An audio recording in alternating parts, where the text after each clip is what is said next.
walk and talk. I've been threatening to do one for a while, and we're starting up here at Mambo, and somebody I thought would be a good person to bring along on this one is Pete Gooding. Good morning. There you go. Hopefully this mic works. Again, we're playing with new toys today. So yeah, this is Mambo. For those who don't know, who haven't been to Ibiza, Mambo is kind of one of the institutions, I guess. I mean, Café Del Mar, for us old buggers, was probably the reason we came here and spent a lot of time here. But then Mambo it was the place where a lot of British would hang out, right? Yeah, for sure. Yeah, and obviously you're a DJ. Anyway, listen, this is a kind of small intro because I want to get us walking, and Pete will tell us a little bit more about himself. He's got fascinating stories and connections to the island, and we'll show you some of the beautiful spots as we go. So we're walking out of San Antonio, I guess. We're going to head up to Flat Rocks, which we pass Hostel La Torre on the way, so we'll be chatting to Pete about Hostel La Torre and his connections to that. So yeah, there is a theme to this walk. So yeah, I guess we should start with how we met. Yeah, I was thinking that this morning. How was that? Was it Global Grooves, Birmingham era? So me and Steve Lawler worked in Global Grooves 93, not long after I'd left school. Yep. And I always got on so well with Adam Johnson, who was one of the owners. Yeah, Geordie Adams. A friend of yours. Yeah, yeah. Well, I was a partner with him in Global Chester. Yeah. So we met, I reckon, around that time, which is 32 years ago. My God. How did we do that? We're only 35, aren't we? I know, it's bizarre. But yeah, you were just a total nerd who loved to talk about music like me. So we used to chat. We just immediately connected and rabbited for hours about different labels we loved. Catalog numbers and stuff like that. Yeah, probably, yeah. I was thinking this today, you know, that's where we met, obviously the Ibiza connection. But also similarities in, you know, we both started as DJs, we've both owned and ran record shops, we've both managed artists, which you're still doing, and I'm still doing. We've obviously had connections to Ibiza. But yeah, it was those glorious days of Global Grooves. I guess we sort of met again around, actually you gave me a track in 96 here, which was like my tune of the summer, which was one of the first Crazy P records. Oh, the Surgeon General and the Chef. Yeah, it was my absolute, I think my favourite record of the year. And yeah, on Musica Vitae. Yeah. Yes. You were the Cream resident at Amnesia. Yes. And I remember that, so I think I probably spent more time with you again after a few years of probably not seeing you as much when you were here again. Yeah.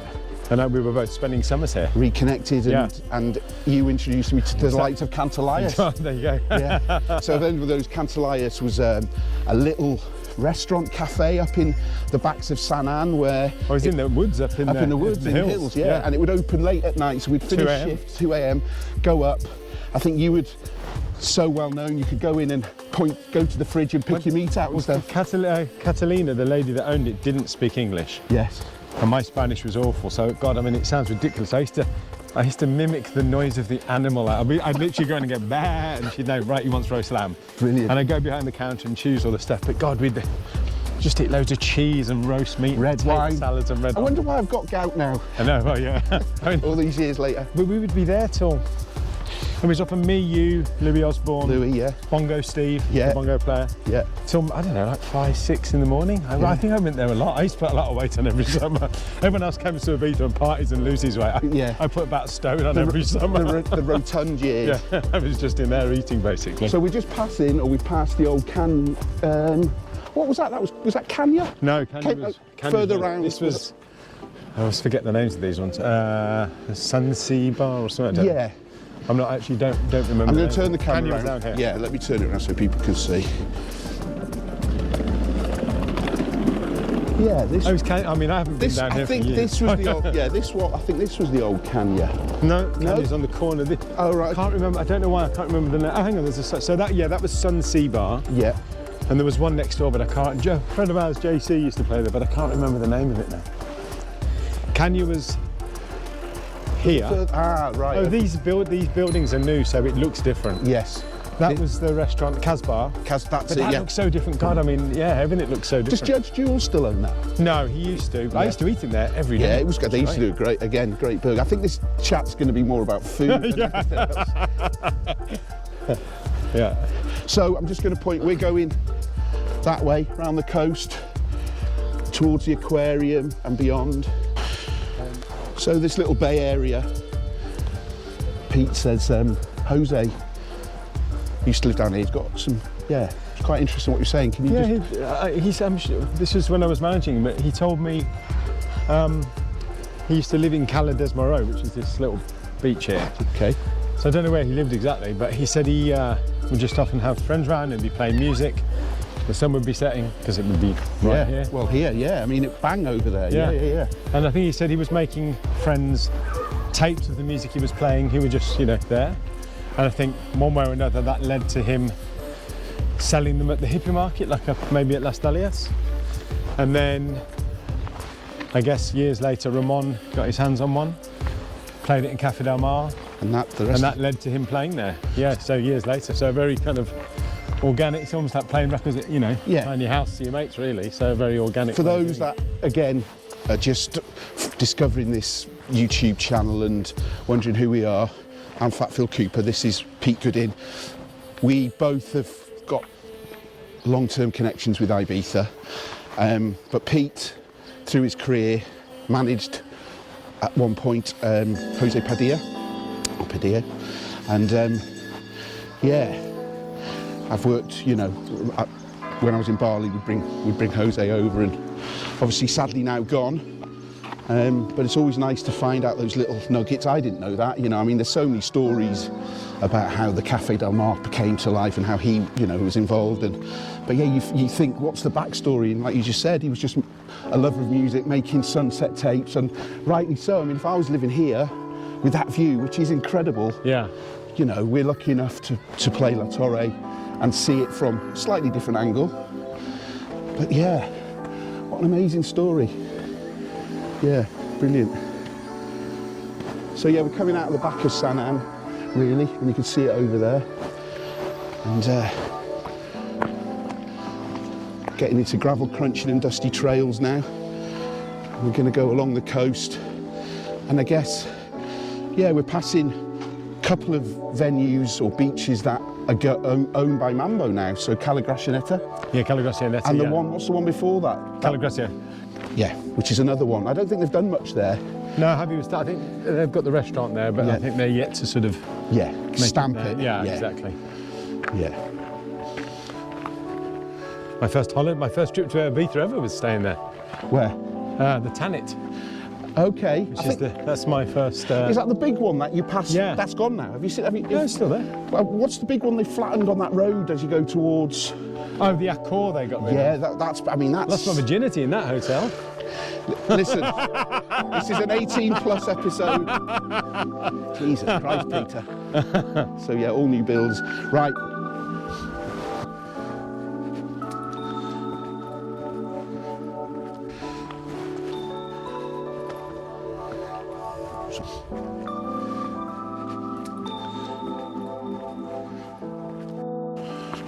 God, this reminds me of being 13.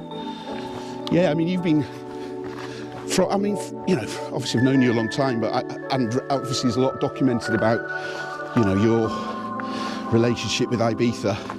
But yeah, you came quite young, didn't you, on family holidays and stuff? That's the hotel I stayed in. So, yeah, when I was 13, it was about 1987, I came here with my family. I mean, actually, I remember I was always playing down here with my brother and my sister. I used to climb down there for a swim.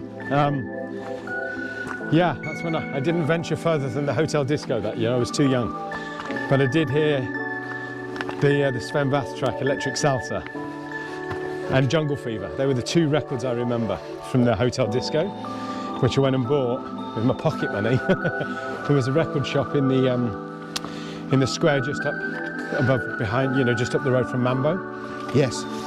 So I actually bought, and I heard other stuff like Loose Ends. I think I discovered Loose Ends and Joyce Sims, All in All, Hanging on a String. These kind of, I guess, UK soul records. Yeah. Just some friends we made, you know, people had tapes. Always have like a tape that was like the kind of holiday tape, yeah. The soundtrack of your summer sort of thing. Yeah. So there was like loose ends and some sort of, there was a real early influence.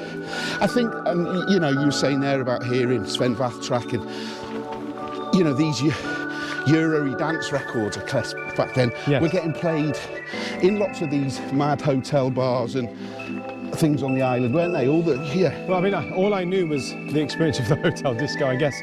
You know, when I've thought about it since, all I can see, why did I find that so enticing? And it was just so exotic and foreign. Yeah. You know, it wasn't mundane, it was different. Yeah. And I think, you know, being in a beautiful warm climate, the sunset, hearing these records, it just felt like, and it was a time, I guess, where I was starting to discover these kind of things, music.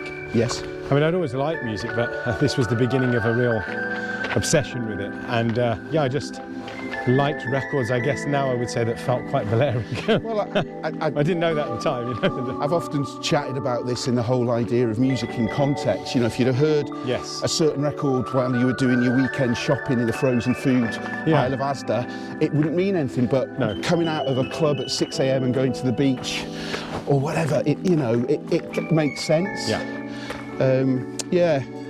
I mean, that's obviously, I'm not the first person who's probably said that, but it kind of, music is, when it triggers memories, right? So, you know, it's clearly for you, they're etched in your mind forever and ever. I mean, there's some sort of weird pop records from the 80s that just sound really Balearic. I don't know why, but if you'd have heard them, as you say, you'd have heard them in Asda, they'd have just sounded shit. Yeah. Because some of them are, and they just have a charm. And I think your mind's in a different place. Yeah. You know, you're in the frozen food aisle of Asda on a Friday night, as opposed to, you know, even today when it's overcast and a little bit grey, it's still incredible.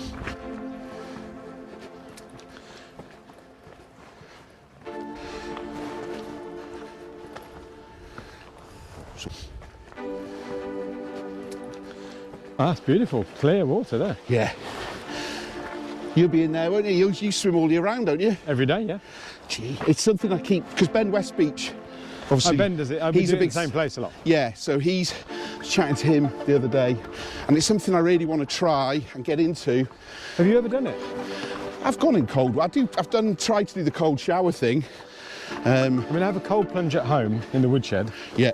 And that's set to the same temperature the seas in England in the winter. So I do that every day. But I find cold showers can be really hard. Okay. Cold plunge I find easy because, like, it's still. Yes. Whereas when I go in I normally swim at Calanova or Capital every day. And I mean, the sea's only 15 degrees. It's not, that's the same as England in the summer. Yeah. But it's still cold. I mean, it is cold. Yeah. But it's like anything, you build up tolerance and. I mean, when I walk towards the water from my towel, that's the hardest part. Really? But once you're in, I think you're in, and it's easy. I think, like anything, getting up out of bed in the mornings on the best of days is, I mean, I'm good at it, I get up and I do my stuff, but the thought of then having to jump on my scooter, drive to the beach, swim, in the summer I was doing a lot of swimming. I didn't do much last year for whatever reason, but the plan is to get back in, but I do really fancy this idea of doing it as part of my daily. I mean, I just find, by the way, for me, this is Ibiza. When I moved to Dartmoor, which kind of during the kind of just before COVID, I missed, it was the smell of pine and rosemary. So I'm always chewing bits of rosemary. Yeah. A lot of the hikes, that's Ibiza to me. Yeah, and a lot of the hikes we do in the warmer weather, all you can smell is that. Yes. They sell rosemary in shops. Who buys rosemary? Have they ever looked around? Like, I don't understand you can sell rosemary in Ibiza. Yeah. It reminds me of lamb dinners. Oh, absolutely. Turn that round.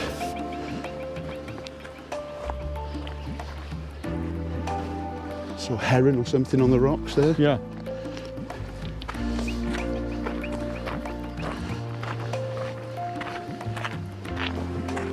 Yeah, the cold water is great for, I mean, you feel good all day, well, for hours. Yeah, so if it's sufficiently cold. Yeah. And then you concentrate, focus for me is restored. Well, it's not otherwise.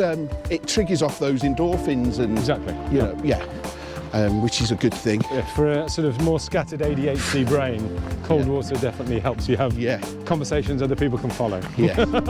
Well, yeah, and I'd say more and more people I know, and the more we learn about various, you know, neurodiverse skills or whatever you want to call it, yeah, they say that is a good one. This is a good one. Lots of walking, you know, it helps me. It's helped me on my kind of ADHD journey. But I do fancy the cold water thing. You're officially invited to my house then. Or maybe we should do a swimming one. No, I'm up for the plunge thing, because we could put that on the video. That'd be quite funny. It's easy to feel. Yeah. We could have the shock of your face. And then coming out all like, zen. Yeah. The thing is, it's really hard getting out of a hot shower because it's cold. If you end your hot shower with a cold shower, it's really easy getting out because the air is warmer. I mean, in the winter. Well, that's what friends have said who do that sea swim. When you get out of the water, the air is generally warm. Yeah, it's quite easy. Yeah. The transition, and it's just... Yeah, totally.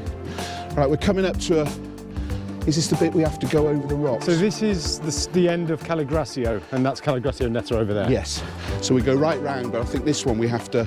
So it's a little path along the rocks, so I probably can't film, or I'll film you going down first. Yeah, so this would have been the beach we came to in our first holiday, right? And me and my brother, I remember, sort of swam out and thought, wow, there's a really, really nice beach that looks even better, and it's like a 2-minute swim. And I guess that's how we discovered Calagracio Netta years ago. Right. Because it was just, you know, really beautiful. Or you could walk round as well. After you, Pete. Okay.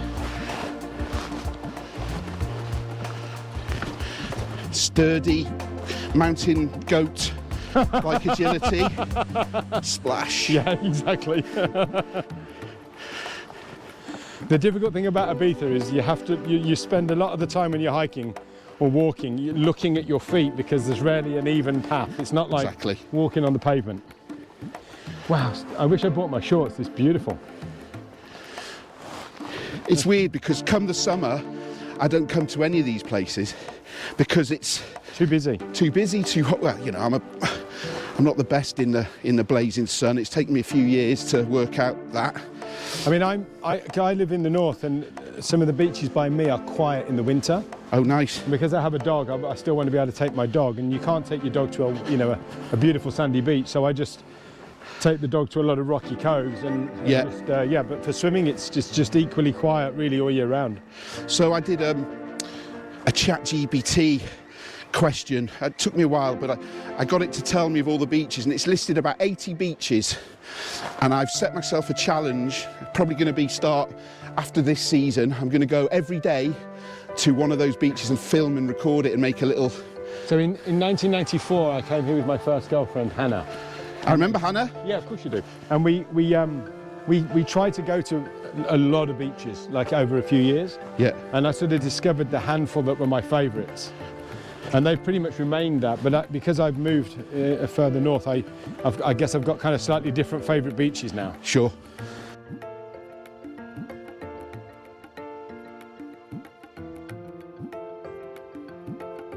So, going back to, you managed Jose for a while, and I know that's how you kind of connected with Mark Barrott. Yeah, I mean, I've known Jose obviously since buying tapes off him. Yes. From when I was younger, and obviously our friend Adam from Global Grooves ran a bar called Circo. Yeah. So I was the resident on Saturdays there, and then Jose became a monthly resident, so I would get to play with him, and that's when I used to sing. I'd be like, tape 21, track 4, side B, and I'd start singing Bob James records to him. I actually remember singing Sign of the Times to him, and he just laughed, when it's Bob James. Leave me alone. So I'd always known him, and I'd always see him often I'd always kind of, if he was playing somewhere, I'd go and see him play. I think I went to Formentera with him maybe the year before that I was working with him, and me and Andy Warburton went, in fact, to Formentera with him, which was great. And he definitely was struggling, and he wasn't really earning hardly any money. He was having a very difficult time, and I just felt if I could help him be a nice thing for me, actually, to give something back. I really didn't view it as a commercial enterprise, and that's not to pretend it's like how charitable I am, but I just felt I owed him, you know. Sure. It was a very legitimate thing. So Yeah, and I'd recently, I guess, made friends with Mark Barrott very loosely. It was my favourite label, International Phil, and I remember sort of those cool labels, you'll think they're going to be run by some really arrogant dick that won't reply, and I sent him a message and he almost instantly replied in a really nice way. And then a friend of ours, Mike Borman, wanted to interview him, so I took Mike round to Mark's house. So me and Mark got on really well, and then I guess the following year maybe, when we started to work with Jose, which was me and Phil Doherty that had our Secret Life label and blog and did a few parties. We started managing 2014, and then I was round at Mark's house one night and I just said, well, why don't you sign Jose? I thought it's the best label in our genre. Yeah. And Jose hasn't made a record for a while, and Mark loved the idea, and that's when we kind of met Jose, and Mark was like, let's get, all the best producers in the scene. And we got Tornado Wallace flown over from Australia, Telephones came from Norway, Wolf Muller from Germany, and obviously Mark, and we did like a writing camp. And running back, Gert, was he involved? No, Gert, because he sold International. He's two, I thought Gert was involved in that album, but no. We just did these writing camps in the winter, where Mark would get, got this amazing girl to do our food.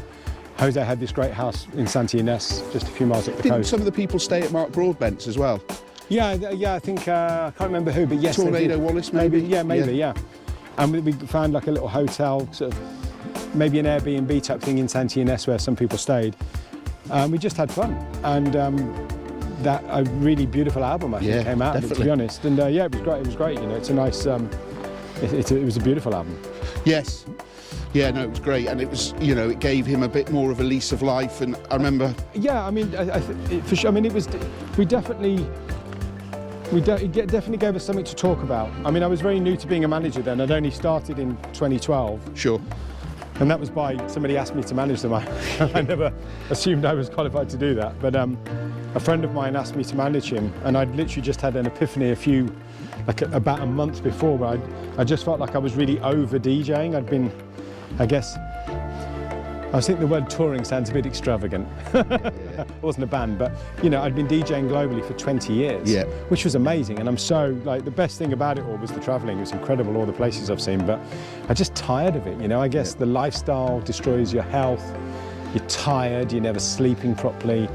And I just thought, I don't want to do it anymore. And I didn't know what I was going to do. I was literally at a huge loose end. And these opportunities come, when you're open, you're like, and I'm not going to turn into one of those spiritual, but I do believe that, things happen for a reason at the right time. Well, if you say no to something, right, it makes space for something you can say yes to. Yes, exactly. I think in reality. And that was a very natural thing. And I guess that's what, 13, 14 years now, which I love. I love it. Oh wow, look at the water here. This was the bit when I think maybe whether I swam here with my brother or walked here, suddenly you're like, oh hang on, the sea's different here. Yes.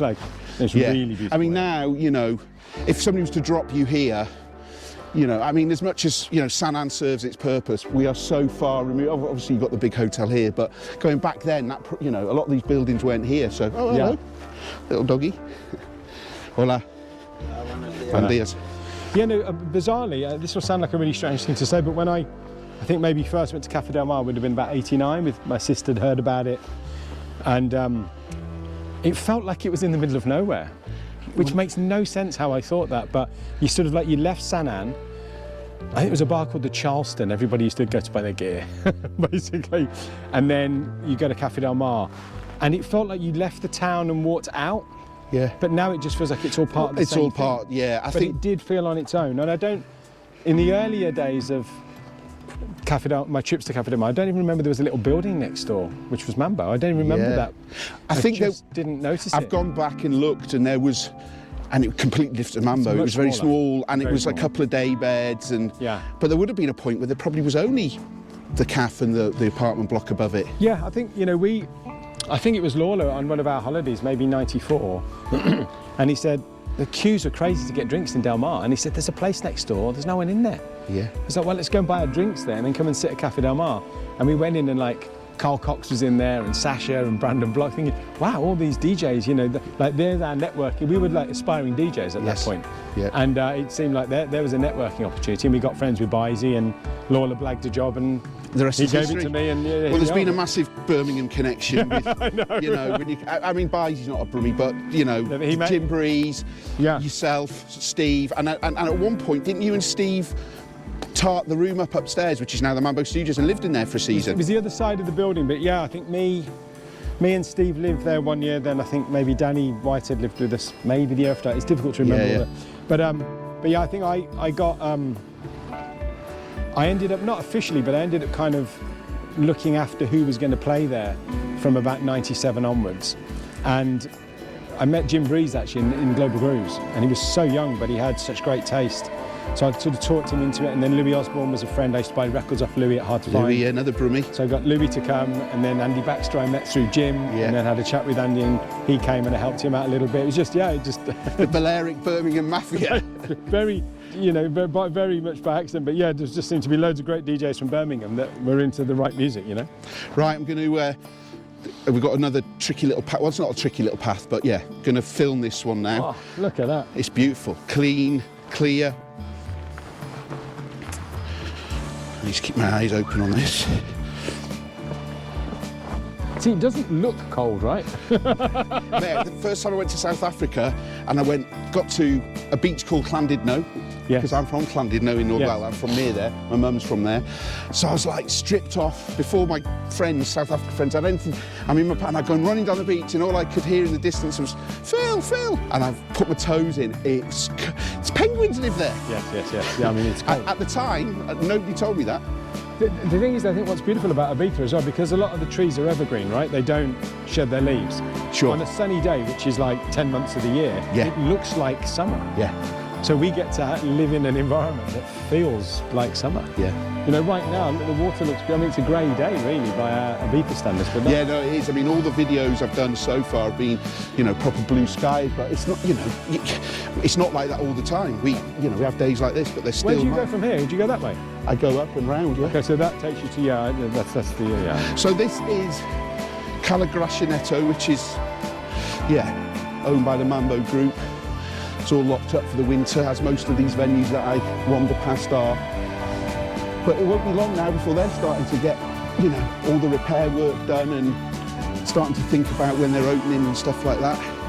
But again, in the summer, unless I've been to eat here, I just don't come down. We should do an eating guide with our favourite restaurants.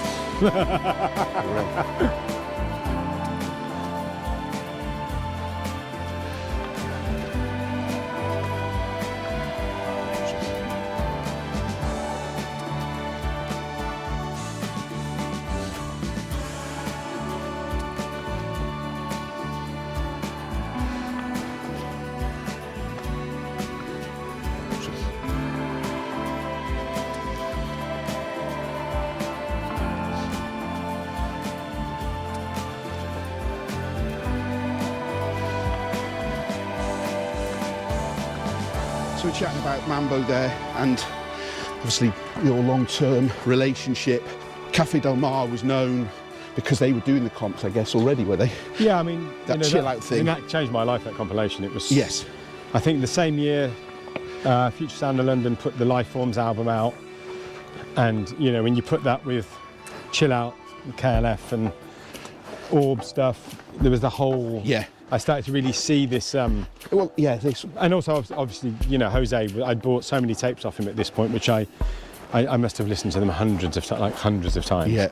And then I would buy every record that was on all of them. Track them down. I remember you saying at Alfredo's funeral event we went to the last time I saw you, that you recently just tracked one of the records there after 20 odd years. Well, I wrote a course on artist development with a friend of mine, Nathan, and we partnered with Point Blank.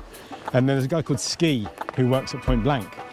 And at that time, when I think we'd already started teaching the course, I got hold of a record. It was K Creative was the act. It was on Giles's Acid Jazz label. Got you.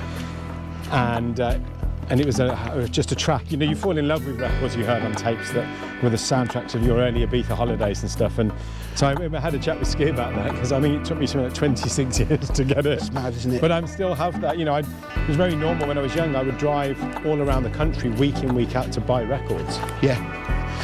Well, that's if you had a sniff of a white label. I mean, I lived in North Wales. I'd jump on trains to Manchester at the weekend. Well, I would drive up to Eastern Bloc the same. Yeah, and I think obviously, you know, I'm not going to turn into that angry man waving fist at sky. You know, I love the fact now music is so accessible. Yeah. The thrill of the chase has kind of gone. There is no, unless you want a vinyl copy. Yes. Yeah, because everything's online somewhere. You can get, download, watch on YouTube, stream on Spotify, pretty much. It's there, which I think is, you know, having access to all that music. Well, I think it means more when there's less choice. Yeah, but I also think if you're as passionate as we were about music back then, kids are now, they've got it all at their fingertips and they can a great. Yeah. I mean, I think I've reverted to playing largely just records again because the fact that I've got 10,000 records on a memory stick, like I've never planned a set. I think I planned one gig in my entire life. Yeah. I literally turn up, hope for the best, and frantically look for what feels like the right record to play. You recognise the colour of the sleeve. I just feel something, and it's like I want to play that. And you know, recently when I'm playing at the Torre, for example, I take maybe 2 boxes of records, which is only 160 records. Yes. And so they all have to count. Yeah. So, and you know, if you only had if I had 160 files on a stick, I'd think I was underprepared. Yes. Yeah. So, you know, even when I played at Mambo, I'd take about 14 boxes a year. Yeah.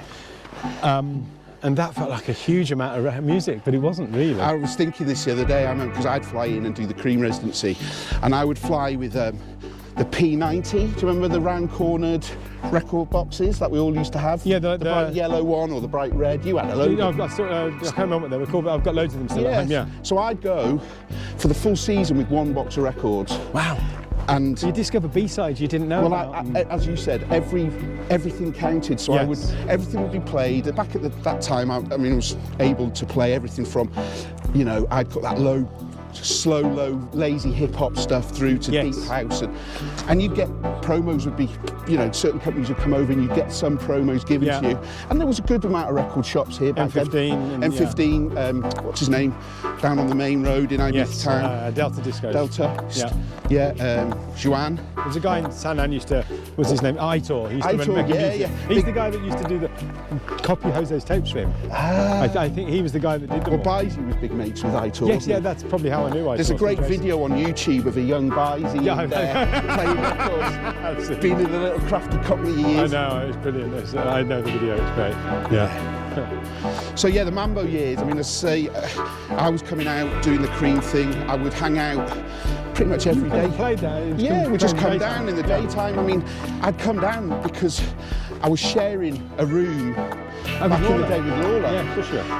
And sleeping in the villa never really happened. And I often liked to siesta in the afternoon. So back in the old days, before they knocked through, so Mambo was just a small place. There was a little quiet area with sofas and stuff.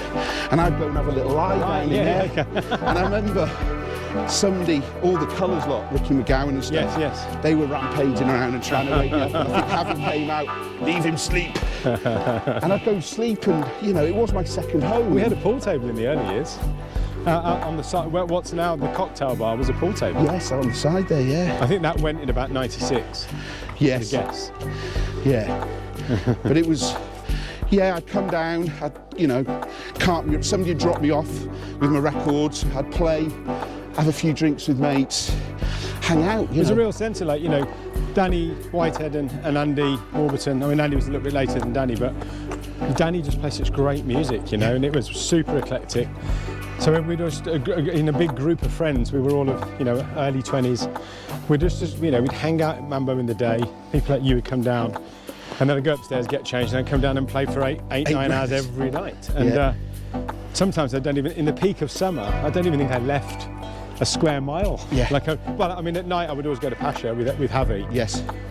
We'd always go to Pasha. Obviously, Danny Whittle was I knew Danny before I came to Ibiza. Actually, I met Danny at Steve's house in like the early 90s. Yeah. When Danny was promoting stuff in Canada. Yeah. In fact, Danny brought me and Steve to Punta Galera for the first time. I think that was in maybe 96. I remember it felt like it was quite a long drop the way he brought us. It was quite a scary drop down. But that's actually when I first came here.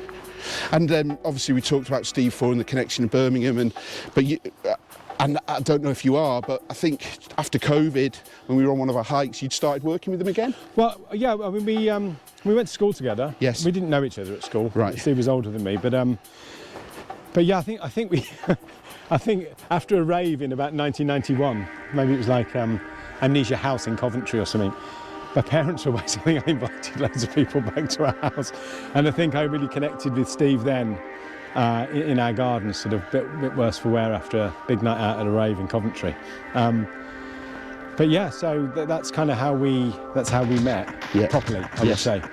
And then I started working with Steve. I hadn't spoken to Steve that much on and off. He was always, touring, and we were never in the same place. Sure. We'd always be playing in different places, and we spoke a bit just before COVID, and then I guess we all had a bit more time on our hands. So yeah, we did some management stuff with Steve for a while. We don't do so much now, but yeah, I took Steve. Yeah. All the time, switching the bit.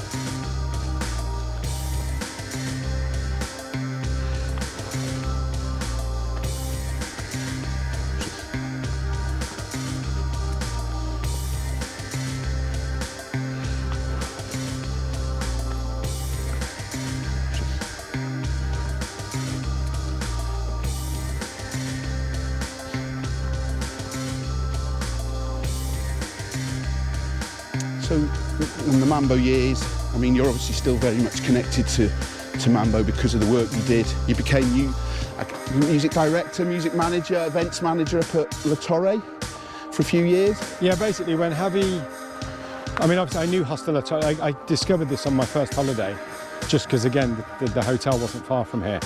So I used to come and sit here a lot, and then I used to come here on very rare nights off. Yeah.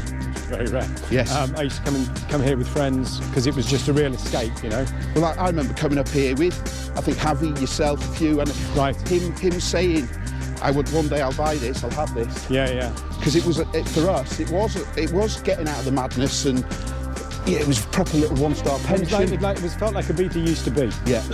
I mean, what was funny is I wasn't living here. I was living in the UK. And I came out here actually to have a meeting with Mark Barrott about managing him. Okay. And this was in May 2015. Right. And then Mark had to leave when I arrived because his mother was sick. So a friend of mine, Eugene, who obviously you know as well. Yes. He said, hey, come and stay at, your rock, because we were living out here together a few years before when I started managing artists. And he said, look, come and stay in your flat. I'm going away, here are the keys. So I rented a friend of mine, Brett, which said, hey, there's a co-working office over here. So I went there to think, I'll work here for a few weeks while Mark's away. And then I met my wife, who wasn't my wife also at the time, but it's our 9th anniversary today. Way, well done. And I'm big love to you and Jay. There you go, got your priorities right, out with the lads. And that led to me staying, basically. I had a suitcase. I went home, I think, in the June, and came back with it. I had my kind of DJ bag and a suitcase and stayed 5 years. Brilliant. But yeah, Javi, coincidentally, I was here. Javi had just got hold of it, and I just said, look, I love this place. I know just what to do with it. And he said, yeah, you can look after all the music. So chose, some really nice residents. Yourself? Well, I came because I just moved back from Bali. That's right. And, we connected over there. I mean, it was great. I mean, for me, it was a great opportunity to, rather selfishly for me, to put a lineup together that I'd never seen together. So it was like Jose, Alfredo, Pippi, John Satrinci, you, Andy Wilson, Buddha, a guy I knew from Denmark who played with a lot at the festival over there. So we had, and Mark Barrett, we had this incredible, dream lineup for me. Yeah. And then because of Mark's label experience with International Feel, we decided to set up a label with Javi and did the first La Torre album. Brilliant. And we're literally compiling the 5th one now, which is for the 10th anniversary. Oh, wonderful. We've had so many great guests here. Harvey come and played a couple of times a year. We've had David Holmes has been playing quite a bit. People like Leo Mass, Paul Daly, Yeah. You know, I mean, there's too many people. I believe Steve Cobby's over in April. Yes, he is. Yeah, we're going to do that. Senior Steve. There's too many people to mention, but you know. Well, everybody's come and play. There's not many, you know, hand on heart and being honest, there's not many places where still allow us to indulge in where music really counts and it works. It's such a wonderful location. It used to work at CAF and it did. But obviously when you've got more up-tempo music being blasted out left and right of you, you can't hear the subtleties here. I'm sure people know the location, maybe they've seen it online, but if you look, there is nothing here. Exactly. It's so beautiful. I mean, also we had some, you know, what I'd call more mainstream, bigger DJs come and play, you know, an ambient set. So like Sasha did an ambient set, it was incredible. Mateoplex did, Radio Slave, Matt Edwards did, Kolsch did. That was brilliant. You know, it was so. Yeah, because these people they're great DJs, and they're great music lovers. Yeah, they're from that generation where it was no holds barred. Whereas I'm not saying that all of the newer DJs now are restricted. Well, a lot of them have a prepared 2-hour set. I mean, I know that for a fact. Yeah. Not everybody, of course, but the sort of the idea of having total freedom. Well, I just find it strange when access to all this wonderful music is more easily available now. And things have never been so linear. Yeah. That's Hostel at Torre, and again, for people who perhaps haven't been to Ibiza, don't know what it's about, I call it the last bastion of Balearic music. You know, it's somewhere we can come as class the Balearic DJs, whatever you want to call us, eclectic DJs, can play no holds barred, right? Pretty much. Although I think globally, I don't think it's anywhere near the most open-minded. I think Ibiza is largely about partying rather than music. Well, for me, the thing is about my earliest trips to Ibiza, every holiday shaped my taste a little bit more. Yes. And you know, I remember in like 1989 and 1990 hearing those down-tempo records in the clubs. You might hear Voice of Africa, Humba Humba at the end of the night, or, you know, a Sade, you know, whatever. Any of those records that we now obviously have grown to love, they would be played in the clubs. Yes. Now that's really you can only really hear that in a bar. But I think, you know, when you go to Denmark, so many venues catering to this kind of music. Still doing that, yeah. With far bigger audiences. Slightly, but La Torre, you know, it's my place I can come and... For me, it's what Café Del Mar was. Yes. And I don't mean that, you know, it's just the way I experienced Café Del Mar. Yes. You know, I think that was probably what it was. I would go to the clubs and hear new ideas about dance music I could be playing, and go and hear Jose, and I'd rediscover the more chilled things. And I guess in a way, if you go back far enough, Jose was playing the non-dance floor music, and Alfredo and Pippi and everybody were playing the dance floor. Yeah. And there was just the two sides of the music. And it was across the board. Yeah. There was no... But it was all across the minimal board. tech house. It was just like, this is what we've got. And back then I was thinking about this the other day. You know, when you think about those guys starting, I don't know, you know, their records, they'd have to wait till the record shops had new stock in, or they might have to, you know, jump on a boat to Barcelona. Yeah. Well, we went through similar, you know, when we were out here, we'd have to bring shitloads with us and hopefully buy a few pieces, but it certainly wasn't as accessible. Yeah. So, the little story I have about here just is that film I was telling you about earlier, More, which is set in Ibiza in the late 60s. Pink Floyd soundtrack. Great film.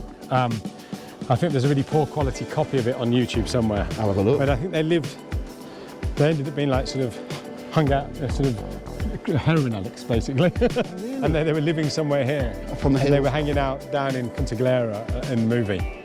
Oh, there's Cala Salada over there as well, where the boat is. Yep. Beautiful. Yeah. I went and did my VAT return there the other week. I was playing here a couple of Sundays ago, right? Yeah. And my wife was away in England, and I just thought, you know what, I drove through San Mateo, which I love, and Santa Ynez, and then I came to Cala Salada, and I thought, I haven't done my VAT return, and I sat in the lifeguard tower, super comfy. With your computer. And I just thought, how brilliant, I can sit here, do my VAT return, jump in the sea, and then go and play some records. Not very rock and roll. But this is the life we live. Exotic VAT returns. There's probably a very niche group on Facebook for that. But yeah, so with the La Torre album, so the compilations have been a very sporadic thing. We did the first one and it went really well and we were really happy with it. And then we didn't do, I think we did one the year after, and then we were very much aware that if every year we do one, it'll become this mundane thing. Yes. So then we didn't do one for 2 years, and then we did volume 3. Then we didn't do one for 3 years, and we did volume 4. And we haven't done one for 3 years, and it's like, oh, hang on, it's the 10th anniversary. So yeah. But it's looking great. You know, we've got some really good music. I think it'll be as good as the first one. I mean, what we do, essentially, I have a list of records I love. Yes. Mark does the same, but then we swap. And then we have the right to take out the music the other doesn't. We have to both. Yeah. If Mark doesn't like a record I like, it doesn't make it. Yeah. So we end up with, it can be frustrating, I'm sure, for both of us, but we end up with a list that we both love. Yes. And then we license double what we need, because you don't know what you're going to get. Yeah. And then I'll go to Mark's currently living in the mainland, in the mountains in the mainland. Yeah. So in about 3 weeks, I'll go over there and we'll sit and sort of choose the running order, and then that can totally change what works. Yeah. Because you've got to feel right. Yeah. And it might end up being a triple vinyl because we've got too many songs. Well, and it being the 10th anniversary, right? It's yeah. I mean, I had this bright idea to do a 5 double album gatefold box set, but then we found out what it was going to cost, and it was like, nah, that's a bit of a gamble. Yeah, I did when I did my 10-year anniversary for NuNorthern. I did a 5-piece box set. Yes. And you know, it cost me best part of 13 grand. Yes, I think this was 22 grand to do what we wanted to do. Yeah. And the thing is, it's not a profitable venture. It's total labour of love. We love it. You know, I love the opportunity to do it. And it's been so well received, which is really lovely because, you know, I mean, I did all the Mambo albums for many years as well. And we did them, you know, sometimes with Universal, sometimes with Sony, with Virgin, with Defected. We moved that, you know, we did a lot of those. But I guess the genre of that, we were never totally sure what that was. You know, there was chill out elements to Mambo, Sunset, but then there was such a strong association with the parties at night. Whereas I guess La Torre is a bit more defined. Yes. You know, it is listening music. And yes. I mean, not that that's a genre. It's many, many, many genres. But exactly. But it has an identity that's very clear in my head anyway. Yes. No, it's great. I'm looking forward to hearing what you've got lined up for that. Oh, look at that, beautiful. Yeah. Have you ever walked along the whole length of Punta Galera? Yeah, we'll do that now, yeah. Oh, okay. Yeah. We'll go to the point and kind of finish up there.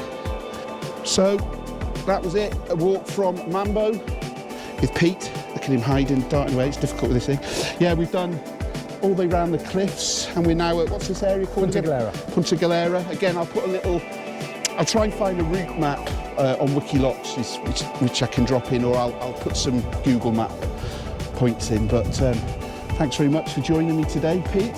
My pleasure. And let's do, I think, the food tours next. Food tour next. And there's plenty of other walk and talks we can do, because I know with you, Pete, you know, once we get going, we can rabbit and rabbit and rabbit. And there's so much we haven't covered. We've covered so much, but I think there's more we can discuss. Yeah, for sure. Okay, nice one. Adios.